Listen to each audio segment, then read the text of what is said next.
श्री कृष्ण। इस घटना को सुनकर दासिया का हृदय आनंद से नाच उठा।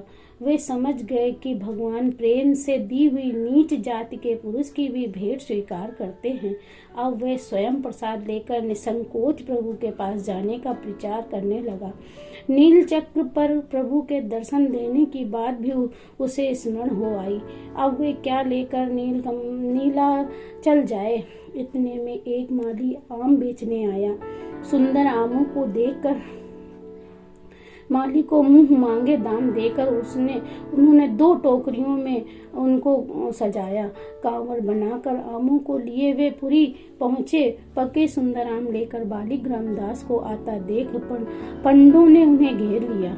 वे परस्पर झगड़ने लगे। बालिक रामदास ने उनसे कहा, आप लोग क्यों व्यर्थ में झगड़ा करते हो? ये आम आप में से किसी को नहीं मिलेंगे। इन्हें तो मेरे प्रभु खाएंगे और मैं उन्हें अपने हाथों से खिलाऊंगा। पंडों की समझ में यह बात कैसे आए? वे तो यही जानते हैं कि जो कोई भी जो कुछ भगवान को भोग लगाने लाता है वह उन्हीं को देता है। भगवान के सामने कुछ देर रहने के पश्चात वह पदार्थ उन्हीं का हो जाता है। एक भील भला अपने हाथ से भगवान को कैसे खिलाएगा? उसे मंदिर में कोई कैसे जाने देगा? परंतु उनके ऐसे तर्क, ऐसी बातें बालिक रामदास को सांची नहीं लगी। पंडे क्रोधित हुए पर उन्हें किसी की कुछ सुनी नहीं। पंडे भी अपने पीछे लग गए, उनके पीछे लग गए कि गरुण स्तंभ के आगे तो यह भील नहीं जा ही नहीं सकेगा, फिर हम में से किसी को आम देगा ही जरूर। बालिक रामदास मंदिर के बड़े दरवाजे से भीतर आए। नील चक्र के दर्शन होते ही वे प्रेम में विह्वल हो उठे। उन्हें उस नील चक्र पर साक्षात श्री हरि के दर्शन हुए। बारंबार भूमि में लेटकर उन्होंने प्रभु को प्रणाम किया और फिर एक एक आम हाथ में लेकर कहने लगे, लो प्रभु, आज इस दास को कृतार्थ करो। देखते देखते दोनों टोकरियों के आम खाली हो गए। पंडों ने आमों को अदृश्य होते देखा तो पहले उन्होंने इसे जादू समझा, किंतु मंदिर में जाकर देखा तो भगवान की रत्न वेदी के पास छिलके और गुठलियों का ढेर लगा है। अब उन्हें बालिक रामदास की भक्ति का प्रभाव समझ पड़ा।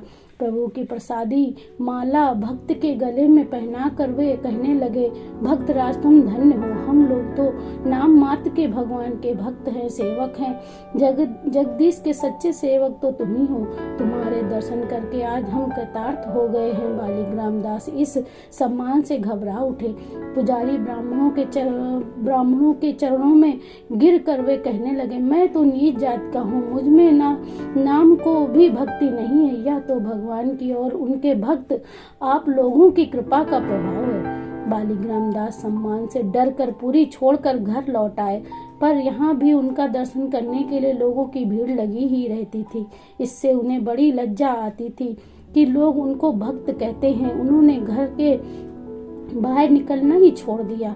अब वे घर का द्वार बंद करके रात दिन भगवान के कीर्तन ध्यान भजन में लगे रहने लगे। स्त्री पुरुष दोनों जीवन भर भगवान के स्मरण में निर्मग्न रहे और अंत में नासमान शरीर छोड़कर भगवान के दिव्य धाम में उन परम प्रभु के सेवक बनकर उनके धाम में रहे। जय श्री कृष्ण। अगर आप लोगों को ये कहानी पसंद आए तो प्लीज़ सब्सक्राइब, लाइक और कमेंट जरूर करें। जय